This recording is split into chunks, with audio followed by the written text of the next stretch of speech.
Programang ito ay rated SPG. Striktong patnubay at gabay ng magulang ang kailangan. Maaaring may masiselang tema, lengguwahe, karahasan, sexual, horror o droga na hindi angkop sa mga bata.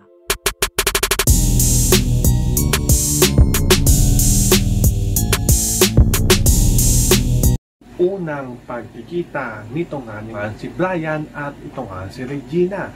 Dahil ito nga si Regina ay pinaiimbestigahan na nga dito nito nga ni Mayor at ang hahawak nga sa kaso ay ito nga si Brian.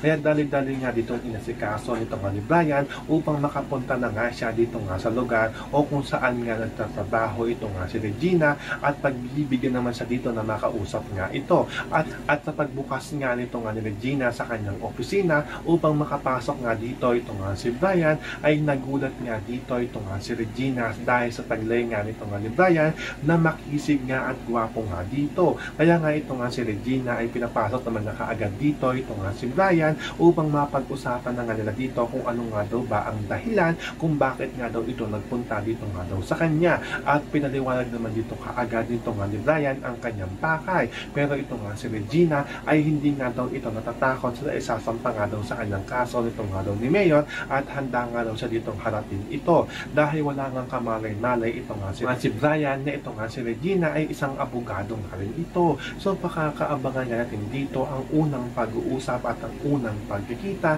nito nga ni Brian at ito nga si Regina. Yan ang ating mga pakakatutukan at pakakaabangan dito nga lang sa Darna.